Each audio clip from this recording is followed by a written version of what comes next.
Assalamu alaikum warahmatullah. So today is our lecture 12, which is least square regression. So before starting this concept, I want to recap some of the things from the previous lecture. So the previous lecture was about projection onto subspaces. So the point was that if we have a column space, let's say this is the column space of any matrix, and if we had such a B that doesn't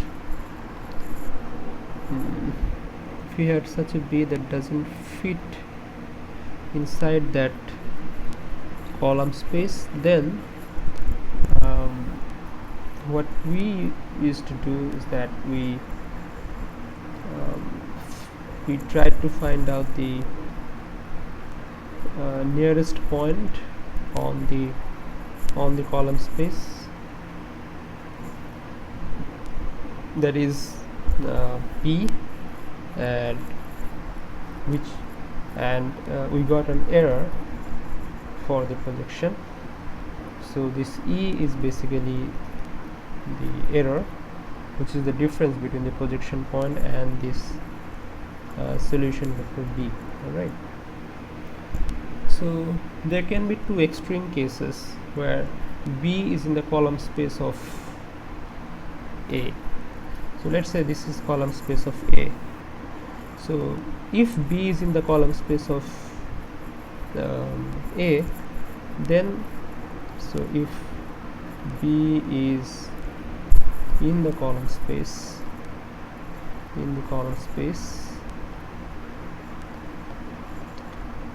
then this PB, which is the projection matrix PB, would be equal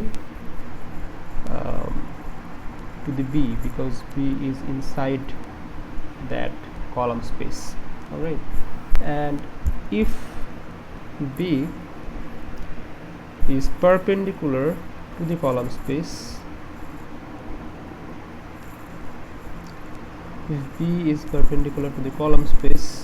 then we cannot find any projection, so this PB would be 0. So there is one related topic here, that is, as you can see, E is perpendicular to the column space. So do remember which subspace is perpendicular to the column space. So it was the left null space, right? So as E is perpendicular or orthogonal to the column space, so E is basically in the left column space of left null space of A. Alright, so let's draw the left null space. If you could remember how to draw the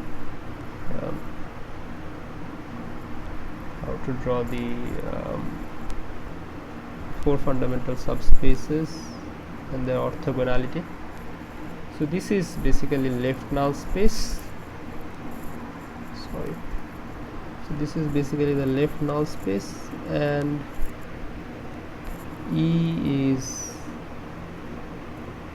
inside that left null space. So if I repeat the basic idea, why do we need projection? So there might be a case where Ax equals to B has no solution. The usual reason is there is too many equation. So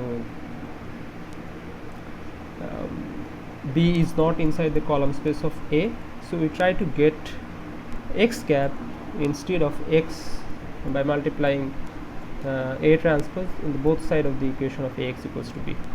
Right. So the core idea is when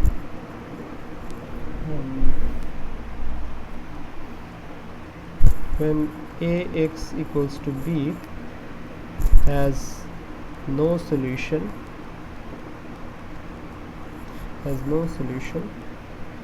then multiply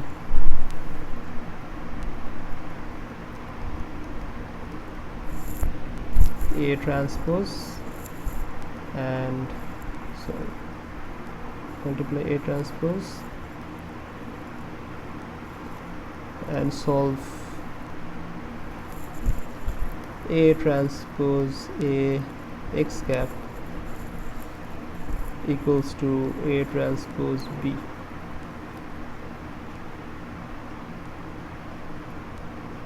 Right. So let's put these theories into an application. So a good application of projection is fitting a straight line into m number of points. Okay, so let's say you are solving a housing problem. So let's say so I'm citing the housing problem again and again because whenever you will be solving statistics problems and machine learning problems, you would see that housing problems or weather forecasting problems are the most common examples. Okay, so these are very easy to understand. All right, so let's say in one area there are some houses. So let's say you have these 3 houses and you have this target house. So there might be many features of these houses. So one of the feature is, let's say, bedrooms. So let's say in this house there is 1 bedroom. In this house there are 2 bedrooms, and in this house there are, let's say, 3 bedrooms. And the price of this house is, let's say, 1 million. The price of this house, let's say, 2 million. The price of this house is also 2 million. So there are some hidden factors here that is playing inherently. Let's say the bedrooms of this house is basically smaller than this house. So despite of having 3 bedrooms, it has the same price as the second house. So the application is you need to find out the price of this house by evaluating the relationship between the bedrooms and the prices from the other 3 examples. Okay, that's the goal. So what you need to do is that you need to find a linear relationship. The relationship is not linear from the examples, as you can see, but you need to find out a somewhat linear relationship so that you might be able to predict the price of this house. All right. Now let's say let's plot these points into a coordinate system. So let's say this is the coordinate system. 1 1. So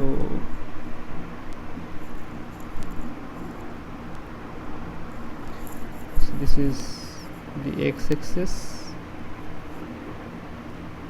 this is the y-axis,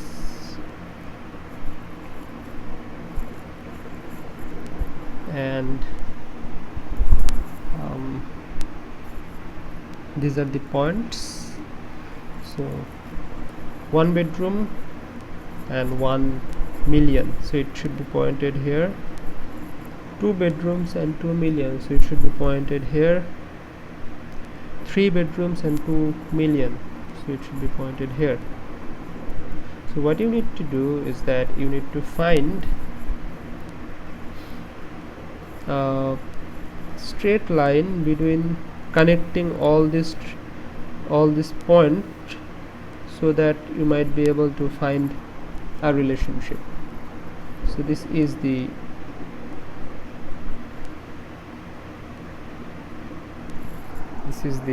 straight line. So let's say this straight line has the equation of y equals to c plus dt, because you know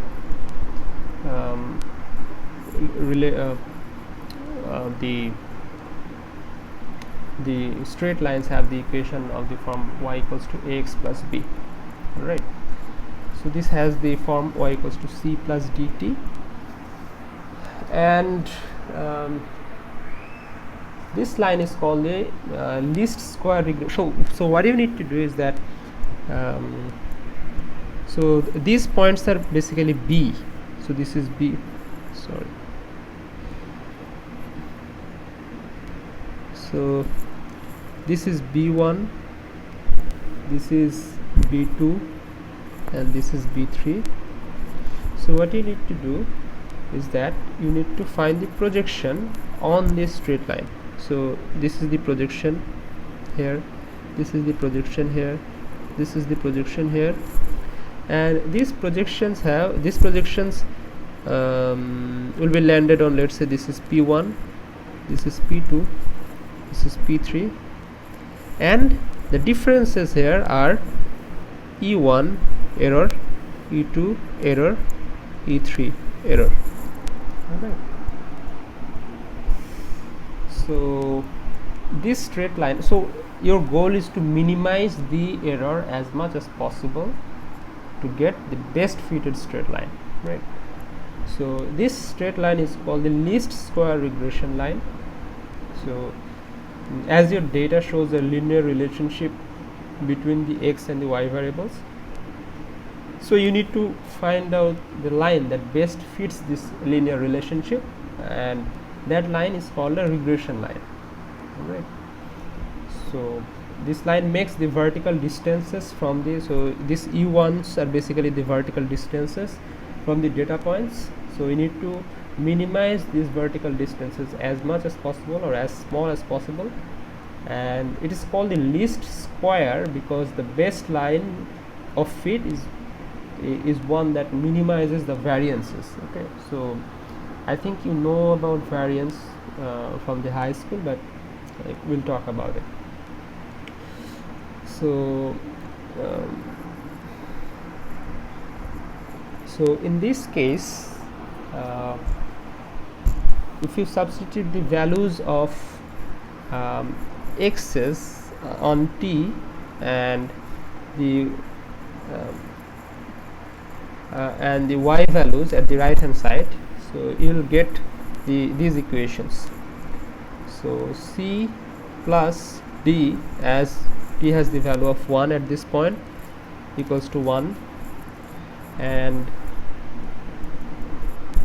c plus 2d equals to 2, because at this point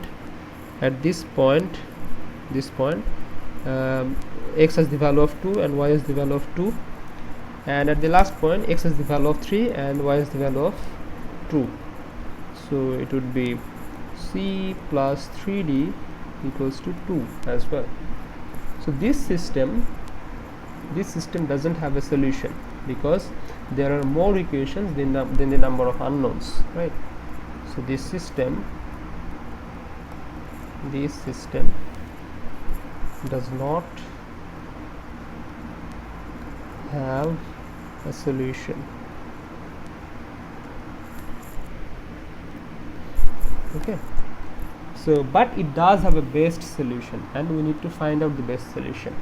So this system can be written as A equals to the coefficient matrix, which is the coefficient of the unknowns, which are 1 1 1 1 2 3, and B equals to 1 2 2.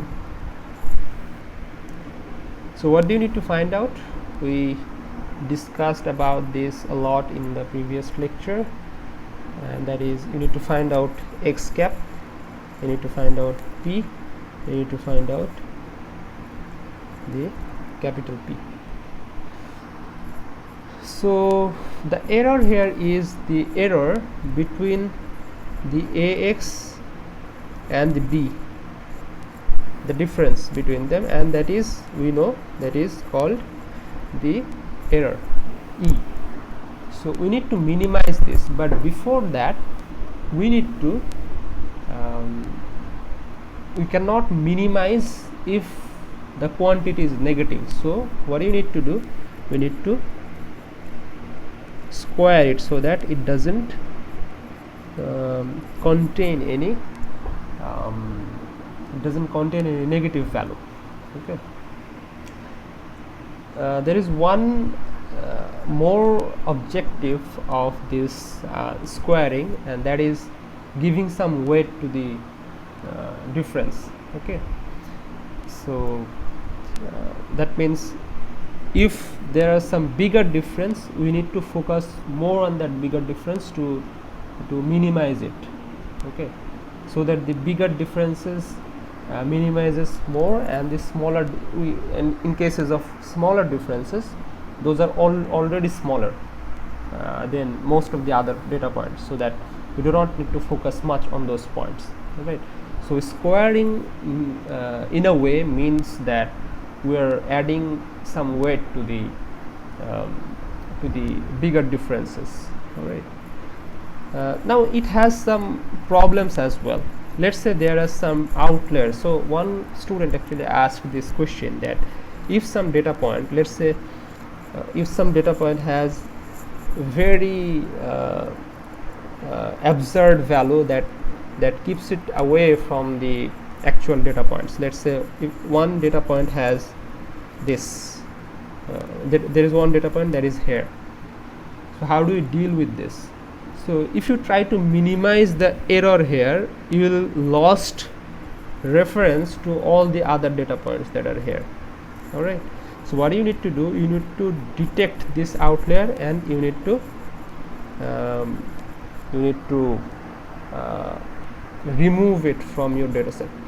Okay. So that is called outlier detection. So I hope this is clear. And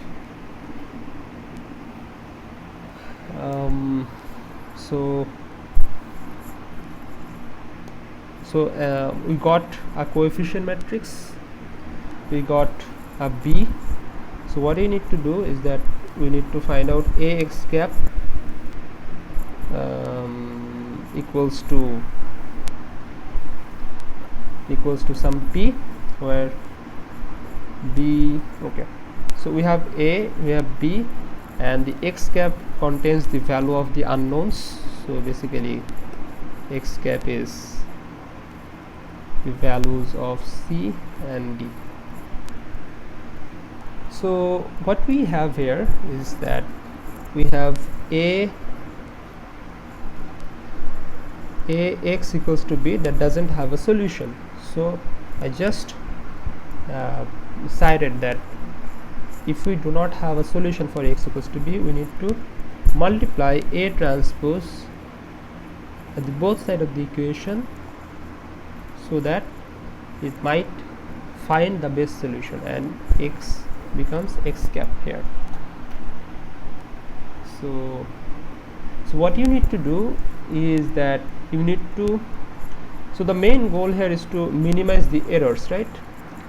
And there are three ways where you can minimize the error. The first way is the geometry. So you need to find the nearest point by applying some geometry, which is not our focus for this course.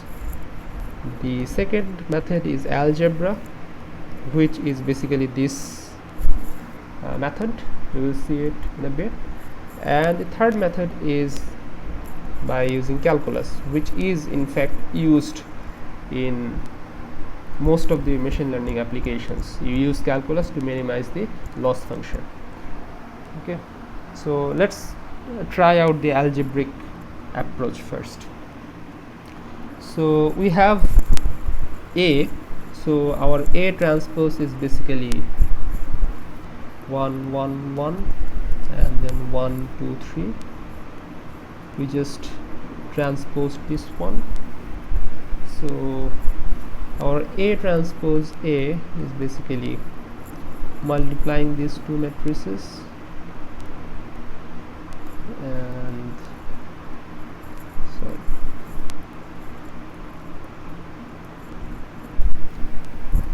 3 6 6 14.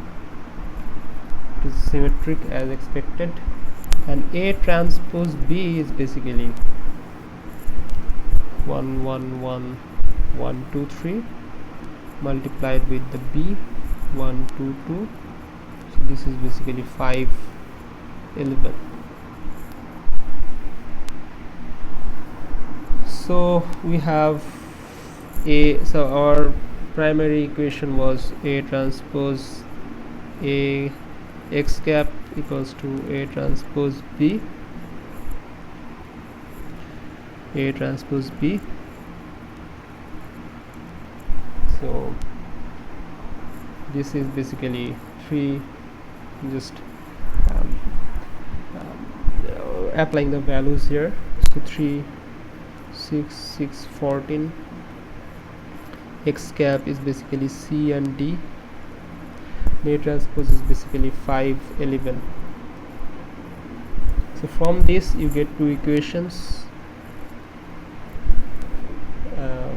that is 3. So x cap will also have C cap and D cap, that is approximate values for this C and D. So 3C cap plus 6D cap will have the value of 5, and 6C cap plus 14D cap will have the value of 11. So from this you get C equals to, by solving these two equations, you get C equals to 2 by 3 and D equals to 1 by 2. Alright. So we have our equation. We had y equals to C plus dt. So from this we know the equation is y equals to 2 by 3 plus half of t. Alright. So this is one approach, that is the algebraic approach. And how do you do it? By calculus. So we have E squared equals to basically all the errors, right? And the errors are basically ax minus b. So ax was these values. Where is the equation? So ax was these values, and these are b's.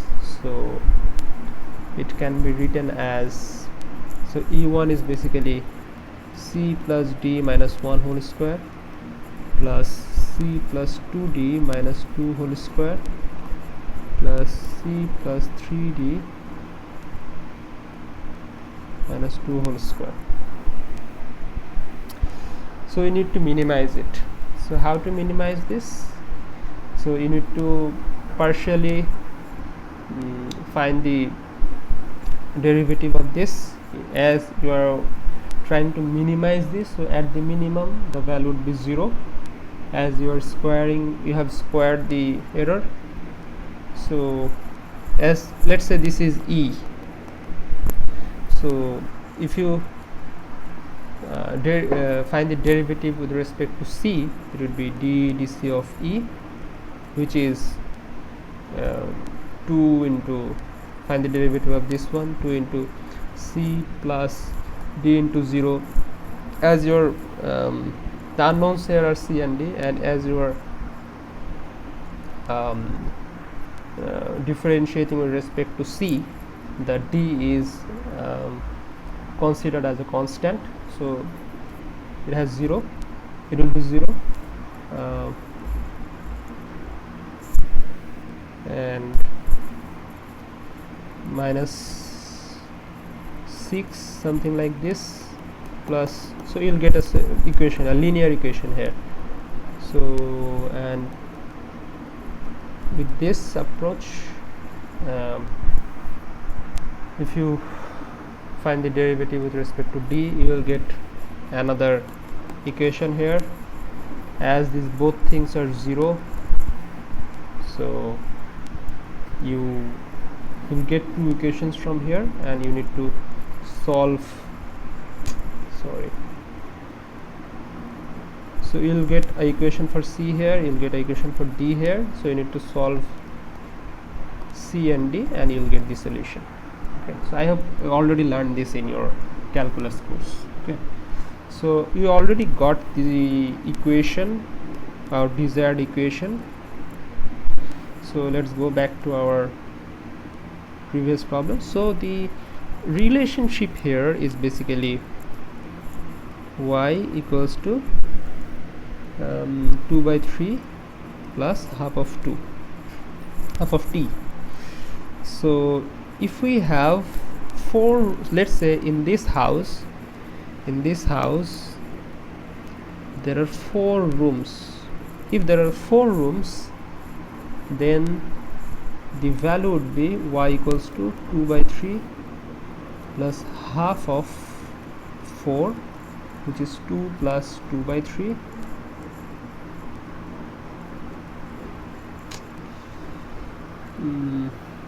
which is 2 plus 2 by 3.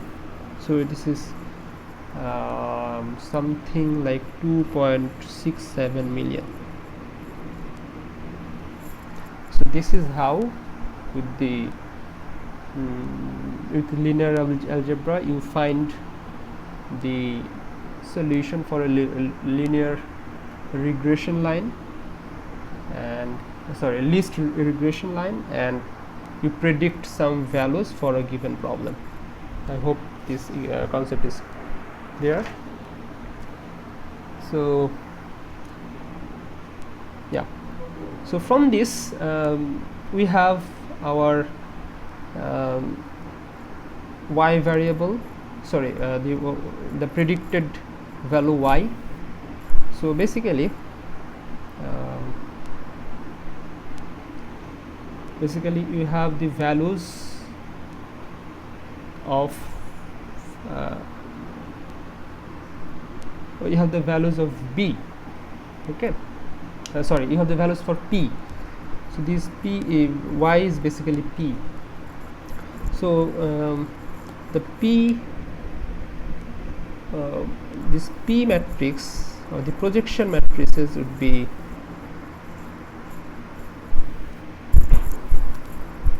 if you have so our b was basically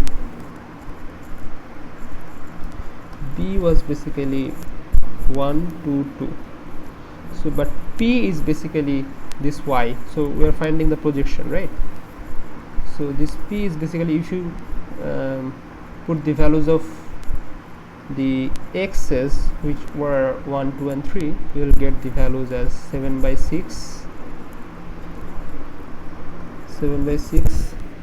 then 5 by 3, then 13 by 6, right?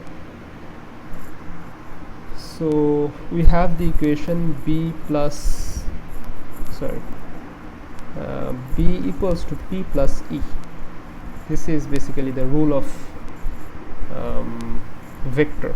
So this p plus e gives you b. All right, so b is basically p plus e. So from here you can write it like p, the value of b, you have the values of p which are 7 by 6, 5 by 3 and 13 by 6, and you know the errors would be minus 1 by 6, 2 by 6 and minus 1 by 6. Alright, so from this you can actually prove that E is perpendicular to P. Try it by yourself. You find the dot product. If the dot product is 0, then E and P are perpendicular to each other or orthogonal to each other. Also we can prove that E is perpendicular to A, or E is orthogonal to A.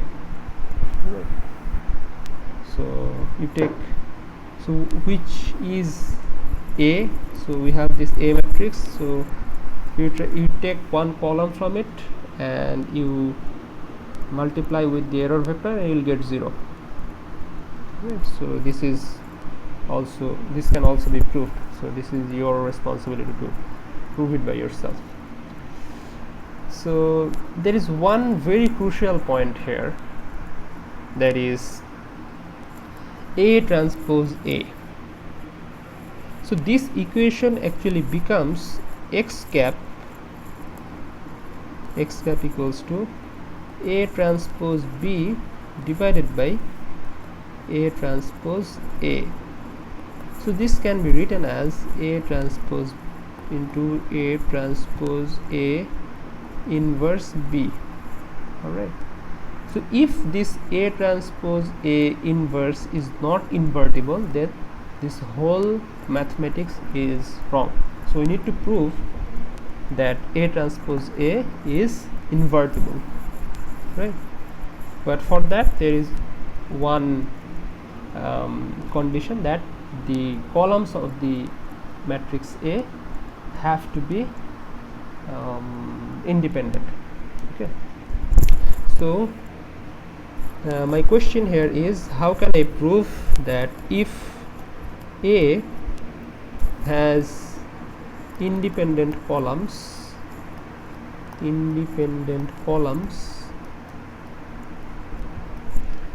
then A transpose A is invertible? So this is something that we need to prove. Okay. So if let's say A transpose A is not invertible. Okay. So if A transpose A is not invertible, then if you multiply A transpose A with x, then you'll get a 0, right, as this is not invertible.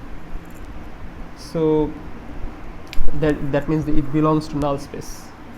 So what you do is you multiply both sides of the equation with x transpose. So if you multiply both sides of the equation with A transpose, you will get this.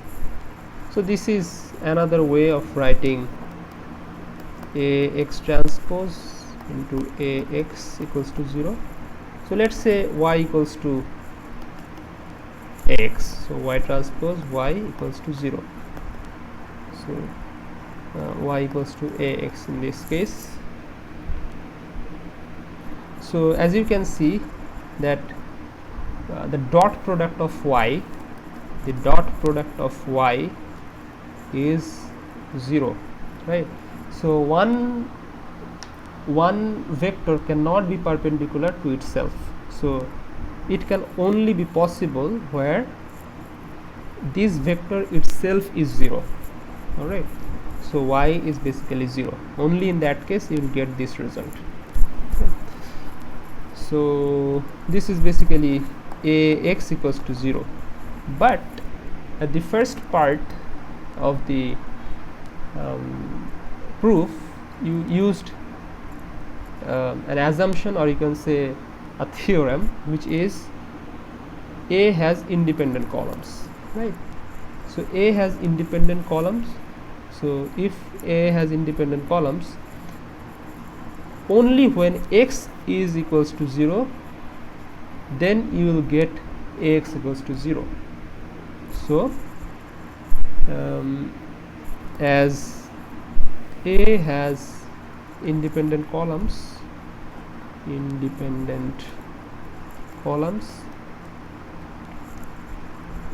only x equals to 0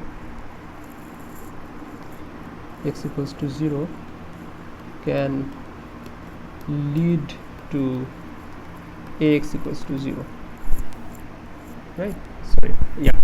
So only x equals to 0 can lead to ax equals to 0.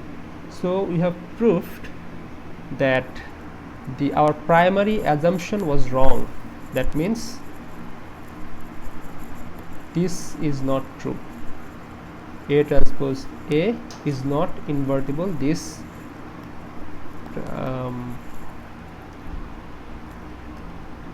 assumption was wrong, because we thought that if it was true, then A transpose A x equals to 0 for any non-zero values of x. But at the last part we actually proved that the x has to be 0. So our primary assumption is wrong here. So this method is called proof by contradiction. I think you have already learned about this method. So we have proved that A transpose A is invertible when A has independent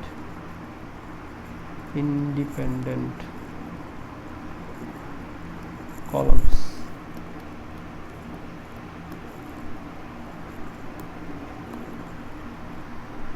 So that's it for today. Inshallah, we'll be discussing more about these topics in the class. So see you in the next class, inshallah. Assalamu alaikum.